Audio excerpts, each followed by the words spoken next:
abad kaping 13 dadi seksi salah siji ontran-ontran paling gedhe ing sejarah menungso.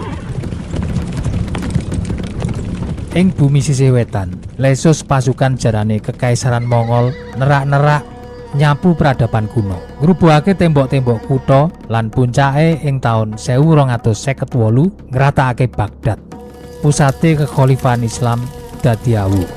Dene ing bumi Nuswantara ning Pulo Jawa, ombak sejarah anyar lagi toto-toto kanggo mapak laire imperium gedhe sing jenenge Majapahit. Nanging ing pojok kulon Eropa, ing semenanjung Iberia sing saiki awake dhewe kenal dadi Spanyol, kedadian sawijining babak pungkasan sing nguras emosi lagi wae ditulis. Nalika kuwi wis meh 800 taun, panji-panji peradaban Islam nancepake oyote ing tanah Al-Andalus, nglairake pusat ilmu pengetahuan, seni lan toleransi sing gawe gumun donya. Nanging roda jaman terus muter. Siji mboko siji kutha-kutha gedhe kayata Cordoba lan Sevilla tiba maneh ing tangane kerajaan Kristen lewat gerakan sing diarani Reconquista. Nalika peradaban Islam ning Eropa ketoke lagi ngitung dina tumuju ajure, ing dhuwur gumuk watu sing jenenge Sabika ing sangisore langit Granada ngadeg sawijining panggonan ngiyup sing pungkasan, kaya sawijining surat katresnan pungkasan sing emoh ilang. Sugeng rawuh ing Alhambra, tilas pungkasan puncak peradaban Islam ing Eropa.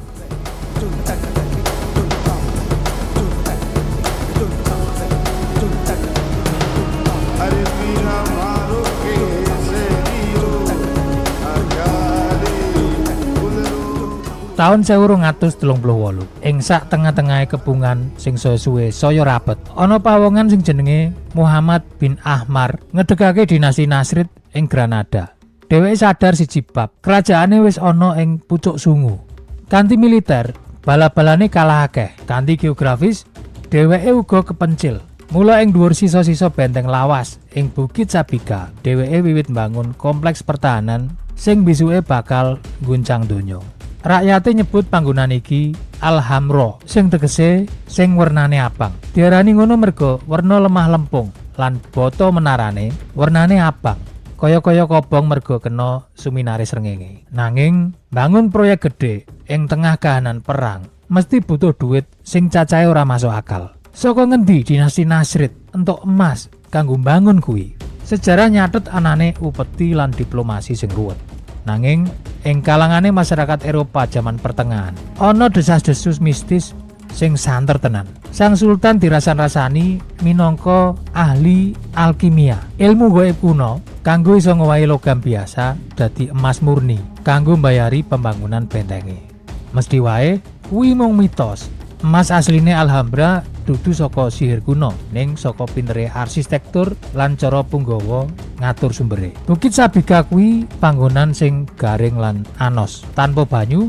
Urip ing dhuwur bukit iki mokal bakal bisa langgeng. Apa maneh ditambah karo nampung ewonan prajurit lan keluarga kraton. Ing kene iki keajaiban teknik sipil diwiwiti. Para insinyur muslim Granada bangun sistem hidrolik Sabika. Wong-wong kuwi mbendung Kali Daro sing panggone 6 km ing dhuwur pegunungan. Terus ngelekake banyune ngliwati saluran banyu gawean sing diarani Acequia Real, sing nyigar perbukitan, nembus terowongan lan kaya-kaya nantang gravitasi nganti banyu bisa mili terus menyang jero kraton. Banyu ing Alhambra ora mung kanggo ngombe. Banyu kuwi uga alat kanggo ngademke ruangan kanthi alami.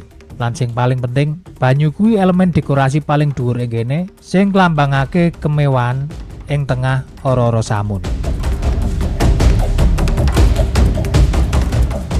Taun ganti taun nganti 100 tahun candhake nalika mlebu zamane Sultan Yusuf kaping pisanan lan peneruse Muhammad kaping 5 iki minangka jaman keemasane Granada. Ing sangisore pamerintahan sultan iki wateke Alhambra malih yen maune dibangun minangka benteng militer sing kaku kanggo golek panguripan. Saiki didandani dadi kraton swarga sing ora ana tandingane ing donya kuno. Para sultan Granada sadar yen kanthi politik lan militer wektune ing Eropa ora bakal suwe maneh. Mula dheweke mutusake kanggo nglanggengake kejayaan peradabane ora lewat tlatah kekuasaan, nanging lewat karya sing ora iso dicur dening wektu. Yen sampean mlebu menyang ruangan-ruangan utama Alhambra, sampean bakal weruh kahanan sing bedane ketara tenan.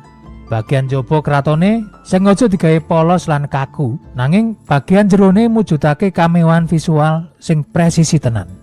Ing tembok-tembok iki diukir ewonan ambalan ukara sing dadi tetaline ati dinasti Nasrid. Wala gholiba ilallah, ora ana sing menang kejaba Allah. Iki dadi pengeling-eling sing terus-terusan. Yen ing tengah kepungane musuh mung marang Gusti Allah, wong-wong kuwi pasrah. Nanging misteri sing paling gedhe ing Alhambra ndelik ing ubin-ubine. Para tukang abad kaping 14 ing Granada ora mung nempel paesan. Tanpa disadari utawa mbok menawa ancen disengaja, wong-wong kuwi wis mecahake kode matematika universal ing sains modern sing awake dhewe kenal minangka konsep symmetric groups utawa pola kristalogi rong dimensi. Kanthi matematis mung ana 17 cara sing pas ing alam semesta iki kanggo mbaleni pola geometris ing dhuwur permukaan sing rata tanpa sela lan tanpa tumpang tindih. Hebate iki kedadian atusan taun sadurunge para ilmuwan barat ngrumusake teori iki ing abad kaping 19. Kabeh 17 bentuk simetri matematika kuwi wis diterapake kanthi sampurna ing tembok-temboke Alhambra. Iki siji-sijine situs kuno ing alam donya sing duweni 17 pola simetris kuwi tanpa keri siji-siji. Banjur piye ceritane peradaban sing lagi kepepet ing pucuke Eropa bisa duwe kawruh matematika kosmik kaya ngene? Apa iki dicipuk saka cacahe rakaat ing salat sedina sewengi? Apa iki mung ora jarak utawa minangka pesen rahasia sing sengaja ditinggalake supaya donya ngerti sepira dhuwur lan pintere peradaban sing lagi arep dimusnahake kuwi?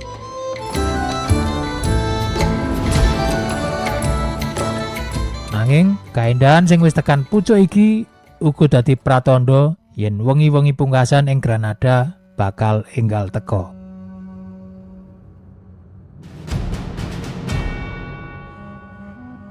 Kanggo mangerteni ngopo Alhambra karo keamiran Granada iso tetep ngadeg, awake dhewe ora iso mung nyawang Spanyol. Awake dhewe kudu ndelok papan caturing donya sing lagi panas-panase. Ing abad kaping 14 karo 15, donya lagi kekunci ing salah siji tabrakan geopolitik paling gedhe sak dawane sejarah, yaiku Perang Salib. Perang sing rebutake tanah suci Yerusalem sing nguras energine rong peradaban gedhe atusan taun lawase. Nanging ana siji bab sing arang disadari. Perang Salib ora mung kedadian ing padang pasir Levan, ing pucuk kulon Eropa, tepake ing semenanjung Iberia. Perang suci sing padha uga lagi kedadian ning nganggo jeneng sing beda, Reconquista. Nalika imperium Islam ing Timur Tengah lagi sibuk nahan gemburane pasukan salib saka Eropa Lor, posisine umat Islam ing Spanyol alon-alon sansaya kepencil. Siji mbaka siji benteng pertahanane padha rontok.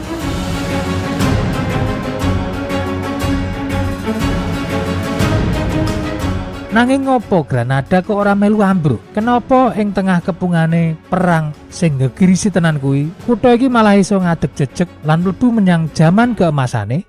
Wangsulane merga para panguwasa Alhambra kuwi pemain diplomasi sing pinter lan adem ayem. Dheweke ngerti kapan kudu ngangkat pedang lan ngerti kapan kudu mbayar upeti nggo tuku wektu. Granada isih tetep kuat ngadeg kanthi cara dadi oasis sing cerdas ing sak tengah-tengahe angin lesuse donya sing lagi ngamuk. Nalika kutha-kutha Islam liyane ing Spanyol kaya Cordoba padha ambruk, ana migrasi gedhe-gedhenan. Atusan ewu penyair, ilmuwan, arsitek, dokter karo pengrajin paling apik saka sak penjuru Al-Andalus padha ngungsi lan ngumpul ing siji panggonan, Granada. Kasile jan ngedap-ngedapi, Granada malih dadi salah siji megapolis paling gedhe, paling padhet lan paling makmur sak Eropa ing abad kaping 14. Nalika kutha-kutha ing Eropa Lor isih gupuh karo dalan lemah sing blegong lan sanitasi sing elek, Granada wis dadi kutha metropolitan sing modern. Dalan-dalane wis ditata nganggo watu. Lampu-lampu lenga madangi kutha nalika wengi lan banyu resik mili ing omahe warga. Ing sangisore Bukit Alhambra, distrik perdagangan maju pesat. Pasar Sutra Raksasa Algeciras dadi pusat panggonan dol tinuku emas saka Afrika Kulon, rempah-rempah saka Asia, lan kain-kain mewah saka Eropa. Granada nalika kuwi dudu mung tlatah pertahanan sing isine wong wedi. Kutha iki wis malih dadi pusat intelektual karo ekonomi sing moncer. Ing samburine tembok kandele Alhambra, Sang Sultan ngontrol roda ekonomi sing marai kerajaan-kerajaan Kristen ing sakupenge padha gumun lan uga meri.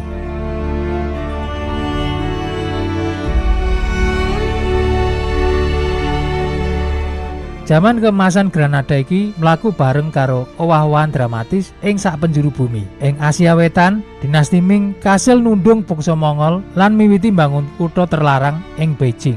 Ing wektu sing padha, Laksamana Cheng Ho miwiti pelayaran agunge nglewati samudra, nggawa pesen perdamaian lan perdagangan menyang maneka warna tlatah donya, kalebu mampir ing Nuswantara.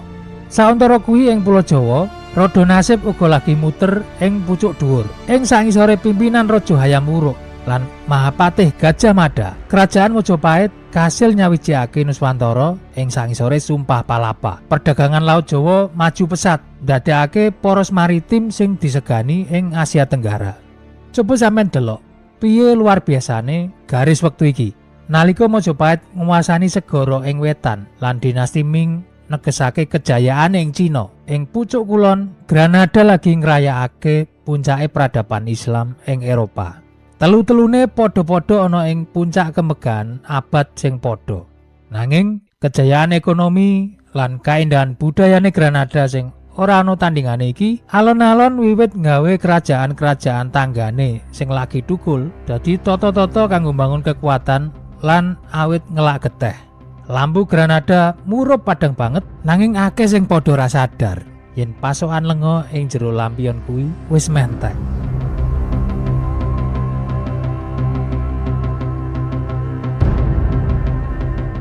Nalika ana peradaban gedhe sing ambruk, sejarah umum biasane nyalahake mungsuh sing teka saka njaba tembok. Nanging kanggo Alhambra, ajure kuwi malah diwiwiti saka jero kamar-kamar kratone dhewe. Sawise ngalami ontran-ontran politik antarane pewaris tahta dinasti, saiki awake dhewe mlebu ing taun 1480-an. Ing jaman nalika rong kerajaan Kristen paling gedhe ing Spanyol, Castilla karo Aragon manunggal dadi siji kekuatan. Nalika ayang-ayang rong kerajaan Kristen kasebut awit nyedak, Alhambra malah malih dadi susah ula politik. Wong-wong ing jerone awit lena karo kahanan. Nalika kuwi sing kuwasa asmane Sultan Abu Hasan Ali. Sultan Abu Hasan Ali kepencut karo tawanan Kristen sing jenenge Isabel de Solis, sing banjur mlebu Islam lan ganti jeneng dadi Zoraya. Tresno wotone Sang Sultan gawe garwa pisanane cemburu, yakuwi Ratu Aisyah Al-Hura sing ing panulisan barat dadi Aisyah. Ratu Aisyah dudu wong wadon sing sepele. Dekne lahir saka anggota keluarga kerajaan dinasti Nasrid sing kuwasa ing Granada. Diperkirakno minangka putri saka Sultan Muhammad kaping 9. Dheweke kanthi pribadi duwe hak marang peperang kraton lan properti. Saka bebrayane karo Sultan Hasan Ali, Ratu Aisyah duwe anak telu, Abu Abdillah, Yusuf lan siji anak wadon. Nanging keputusane Sultan nalika kuwi malah marai nambah emosi. Ben ora gegeran karo selire sing anyar, Aisyah lan kabeh putra-putrane malah banjur diungsekake ing kraton liyane. Kraton Alhambra sing dibangun lelandhesan katentreman geometri iki saknalika pecah dadi rong kubu sing padha-padha ngelak geteh.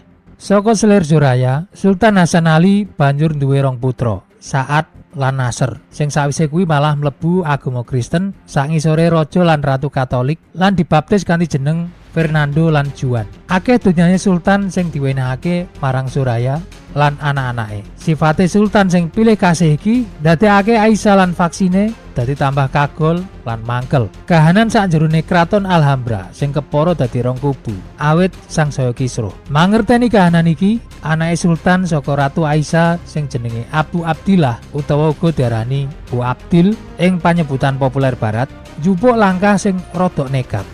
Mergo ngrasa duwe hak lan disurung saka pengaruhe ibune. Bu Abdil budal menyang kraton Alhambra kanggo nglurug bapake. Saka sokongane klan-klan bangsawan sing kuciwa marang sultan tuwa, Bu Abdil kasil nglakoni kudeta. Bapake dipaksa mudhun tahta lan ditundung metu saka Granada. Paklike Bu Abdil sing jenenge Muhammad Al-Zagal melu lunga saka kraton kanggo ngawal bapake Bu Abdil sing minangka kakange. Ing dhuwur altar ambisine ibune, Bu Abdil ngangkat awake dhewe dadi Sultan Muhammad kaping 11. Nanging Boabdil sing isih nom lan ibune kuwi durung patek mudeng strategi. Ibarate wong main skat, dheweke isih asring salah langkah.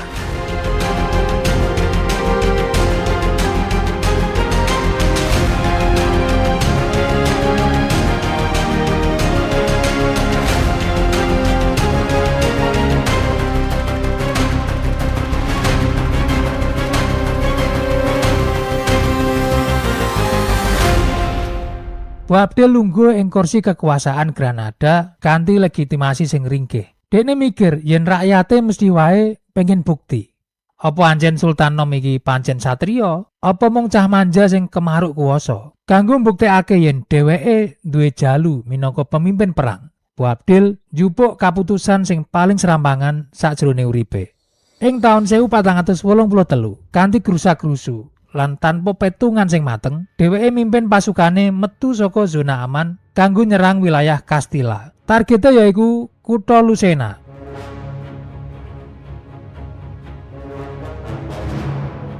Nanging ora kok malah entuk kamenangan. Boabdil malah mlebu jebakan sing mbebayani. Pasukane diajurake lan Sultan nom iki ndelek ing grumbulan sadurunge pungkasane dicekel dening tentara Kristen. Kecekele Boabdil iki nggawe kekosongan kekuasaan ing Alhambra. Granada jelas ora iso maneh dipimpin sultan sing lagi ana ing pakunjaran mungsuh. Mula ing taun 1485, kubu bangsawan Granada njupuk tumindak sing teges. Bapake Boabdil sing lagi ana ing pengasingan bali lan njupuk balik tahtane. Nanging mergo alasan kesehatan, dheweke banjur masrahake mahkota lan tahta istana marang panglima perang sing jaduk lan diwedeni mungsuh jenenge Muhammad Al-Zagal, paklike Boabdil. Ing sangisore Muhammad Al-Zagal, Granada tibake tambah kuat lan bebayani kanggo kerajaan Kristen. Ing titik iki, Raja Ferdinand sing pinter weruh peluang emas kanggo ngrubuhake Granada tanpa perlu mbledosake mriem siji-sijia. Ferdinand ngeculke Boabdil dudu mergo mesake, nanging mergo dheweke ngerti yen Boabdil kuwi senjata rahasia sing paling apik kanggo iso mecah kerukunane umat Islam ing Granada. Dheweke mbebasake Boabdil saka pengasingan lan menehi sokongan logistik karo duit kanthi singitan. Nanging sadurunge bebas, Boabdil kudu nandatangani prajanjen. Umpamane besok dheweke kasil ngrebut tahtane saka palike, dheweke kudu manut perintahe raja-raja Katolik. Lan ora oleh cawe-cawe nalika dianakake pengepungan kutha Malaga. Boabdil sarujuk. Banjur ing taun 1487, Malaga karo Baza sing maune dikuasani pasukan muslim kasil ditelukake pasukan Kristen. Lan wektu kuwi Boabdil sing wis kasil nyusun kekuatan bali menyang Granada. Baline Boabdil menyang Granada iki nyebabake perang sedulur sing paling rusak sakdawane sejarahe Al-Andalus. Mergo disokong duit lan pasukan saka pihak Kristen Castilla, Boabdil nyerang kerajaane dhewe kanggo ngrebut maneh tahtane. Nalika rong kubu Islam ing Granada lagi sibuk paten-patenan, tentara Kristen Castilla alon-alon maju ngrebut kutha-kutha cilik ing sakupenge Granada lan siji mboko siji kasil dikuasani tanpa ana perlawanan sing teges. Ing taun 1487 kuwi Boabdil pungkasane kasil ngrebut maneh tahtane ing Alhambra nalika Al-Zagal lagi sibuk perang ing panggonan liyane. Ngerti yen Alhambra wis dikuasani Boabdil, Al-Zagal mundur menyang tlatah wetan, kalebu kayata Guadix, Baza lan Alpujarras, kanggo mertahanke basis-basis kekuasaan sing isih merdika lan nerusake perlawanan. Senajan kasil oleh kemenangan lokal sautara, Al-Zagal pungkasane tetep ora iso ngendhek majune pasukan Castilla. Pangepungan sing suwe lan takluke Baza ing taun 1489 dadi titik balik sing marai ambruke sisa posisine. Ing wulan Desember 1489, Al-Zagal ngaku kalah gawe prajanjen karo raja lan ratu Katolik kanggo nyerahake wilayahe lan gelem nampa dadi ngisorane raja lan ratu Katolik. Ing taun 1490, dheweke entuk izin metu saka semenanjung Iberia lan banjur pindah menyang Afrika Utara, manggon ing Tlemcen nganti sedane ing wulan Mei 1494. Sawise kutha-kutha liyane kaya Almunecar, Salobrena lan Almeria tiba ing tangane kekuasaan Kristen, Granada dadi siji-sijine tlatah sing isih diperintah muslim ing semenanjung Iberia. Kamenangan Boabdil ing Granada iki rasane anyep lan sepo. Kenapa kok ngono? Dheweke ancen wis dadi sultan, nanging sultan ing kerajaan sing ana ing pucuk sungu. Kekuatan kerajaan Kristen sing maune nyokong dheweke dadi saya kuat lan bebayani tumrape tahtane. Dene paklike sing jaduk nalika kuwi wis nyingkir lan mokal gelem bali nyengkuyung dheweke maneh. Boabdil saiki ngadeg dhewean ing dhuwur menara Alhambra, sadar yen dheweke mung dadi pion. Raja Ferdinand sejatine ora tau duwe niat ngumbar Boabdil kanggo nguasani. Nalika mungsuh-mungsuh jero kratone Boabdil wis entek, Ferdinand langsung ngencengi jiret ing gulune. Ing taun 1491, gabungan pasukan Kristen ngedegake kutha militer darurat sing jenenge Santa Fe, pas ing ngarep gerbang Granada. Wong-wong kuwi ora nyerang temboke Alhambra sing bakoh. Dheweke milih taktik sing luwih cerdas nanging kejem. Ya kuwi nggawe rakyate Granada ora iso metu saka kutha nganti kaliren. Sawise pirang-pirang sasi dikepung, mongso adem teko lan cadangan panganan dadi kari sithik. Rakyat cilik dadi padha kaliren tenan. Kabeh dalan pasokan panganan menyang Granada wis dipedhot total. Saka mburine jendela kraton sing endah, Boabdil mung iso nyawang ewonan tenda militer pasukan Kristen sing ngepung kutane. Ngenteni wektu nganti rakyate mati kaliren kabeh. Dheweke wis ngijolake getih keluargane lan gawe ringkih kerajaane mung kanggo sak cuwil tahta lan keputusan sing sembrono. Lan saiki ing satengahe pangepungan iki, tahta kuwi uga sing bakal meksa dheweke kanggo nyekel pulpen lan nandatangani surat kematian peradaban Islam ing Eropa. Surat dikirim. Sultan Boabdil diceluk Ratu Isabella I saka Castilla lan Raja Ferdinand II saka Aragon kanggo nyerahake kutha Granada. Ratu Castilla lan Raja Aragon kuwi ngongkon Boabdil kanggo teka ing pinggir Kali Genil. Tlatah sing adohe udakara 2 kilo saka Granada. Ing tanggal 2 Januari 1492, pungkasane Granada diserahake marang Castilla lan Aragon.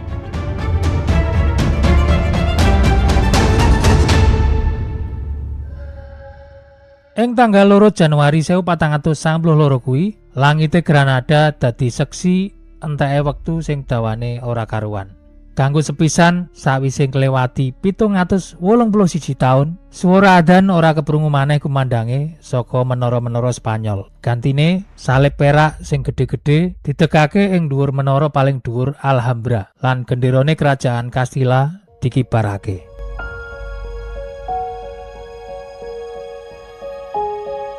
Boabdil nuntun jarane metu saka gerbang istana. Bareng karo pendereke sing cacahe kira-kira 1130, dheweke mlaku tumuju pengasingan. Ing sela-selane gumuk sing dhuwur ing njaba kutha, dheweke mandhegake jarane balik lan nyawang kanggo pungkasan kompleks Kraton Abang sing banget ditresnani nanging gagal dipertahanke. Luwe mbrebes mili ing dhuwur pelana jarane. Weruh anake nangis, Ratu Aisyah ngelokke nganggo tembung pedes sing bakal dieling lan dadi legenda ing Eropa. Nangis kaya wong wadon marang barang sing ora iso mbok pertahanke minangka wong lanang. Panggonane Boabdil ngadeg wektu kuwi saiki dikenal donya minangka El Suspiro del Moro, sing tegese sambat pungkasane bangsa Moor. Bangsa Moor kuwi sebutan kanggo ngarani wong-wong Islam ing Eropa. Boabdil diwenehi tanah ing Laujar de Andarax, Alpujarras, daerah pegunungan antarane Sierra Nevada karo Laut Mediterania. Sejarawan abad kaping 17, Al-Makari nulis yen Boabdil banjur nyebrang Laut Mediterania menyang Melilla, banjur lunga menyang Fez, Maroko. Lan ing kono dheweke mbangun kraton anyare. Dheweke manggon ing kono nganti sedane ing taun 1518 utawa uga ana sing nyebut 1533. Dheweke dikubur ing kuburan cilik sing ana kubahe ing sacedhake Langgar. Nalika kuwi Jawa lagi ana ing sangisore kekuasaan Kasultanan Demak.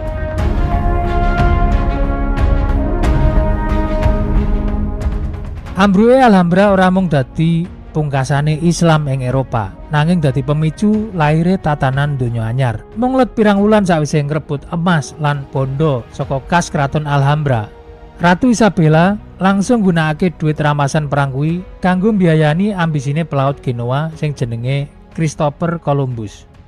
Ing sasi Agustus 1492, Columbus lelayaran saka Spanyol, nggawa ambisi sing dibayari saka ambruke Granada, nganti dheweke mendarat ing benua Amerika. Pelayaran iki dadi awitan era imperialisme lan kolonialisme global nganti atusan taun candhake. Sawise tiba ing tangane pamrentah Kristen, wong-wong Islam sing isih manggon ing Granada kudu sarujuk karo prajanjen sing wis ditandatangani dening Boabdil.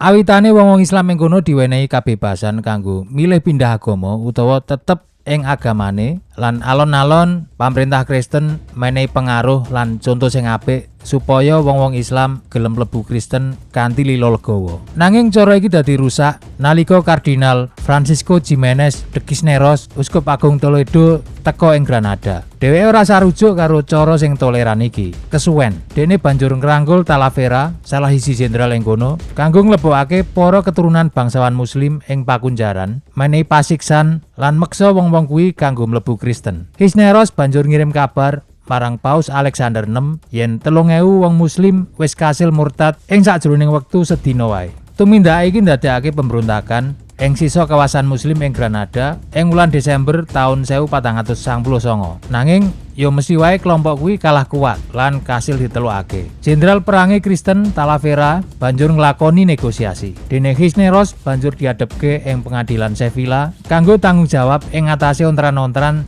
sing disebabake polahe dekne. Ing kono dheweke ngomong yen bakal tanggung jawab lan menehi ngapura marang sapa wae sing wis melu kraman kanthi siji syarat sing gampang. Ya kuwi angger wong-wong kuwi kabeh gelem mlebu Kristen, mula bakal bebas. Sawise kuwi kabeh, warga Granada kejaba sing wis mati dadi Kristen kabeh. Lan prajanjen sing wis digawe antarane para raja Kristen lan Boabdil ing tembe mburi wis dadi ora kanggo maneh. Ing babagan wewangunan Alhambra, panguwasa anyare Spanyol uga ngadepi dilema sing gedhe. Kraton iki apike ram yen arep dijur, ning nek ra dijur, arsitekture kuwi iso dadi pengeling-eling sing terus-terusan marang gedene peradaban Islam sing nembe wae dikalahake. Iki dilematik. Mula ing taun 1526 Kaisar Romawi Suci Charles kaping 5 mutusake kanggo negesake dominasi agamane. Pas persis ing tengah-tengah kompleks Alhambra, dheweke ngedegake kraton Renaissance raksasa, ngrusak sebagian bangunan asli tinggalane Muslim Granada. Masjid Agung kraton dirubuhake, diganti dadi bangunan gereja. Iki dadi usahane kanggo ngristenke arsitektur minangka penegesan visual yen penguwasa lawase wis bener-bener takluk. Nanging saiki ayo jajal tarik dhisik kamerane metu kanggo ndelok peta donya ing taun sing padha.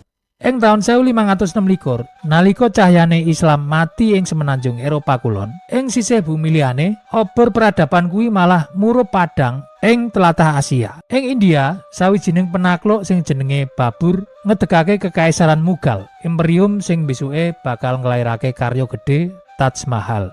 Dene ing Pulo Jawa, ing taun sing padha, armada perangi Kesultanan Demak sangisore pimpinane Fatahillah budal mengulon kanggo ngrebut pelabuhan Sunda Kelapa saka pengaruhi kerajaan Hindu Pajajaran lan Portugis. Setahun candhake Sunda Kelapa kasil direbut lan diganti jenenge dadi Jayakarta lan dadi cikal bakal laire kutha gedhe Jakarta. Poros donya lagi geser. Sejarah nutup siji lawange ing Eropa mung kanggo buka lawang-lawang anyar sing luwih megah ing Asia lan Nuswantara. Waktu terus mlaku lan kejayaan Spanyol wiwit geser menyang Madrid. Alhambra, permatane Granada, sithik mboko sithik dilalekake dening kerajaan sing kuwasa ing kono. Ing sakjroning abad kaping 17 nganti 18, panggonan iki malih dadi kraton demit.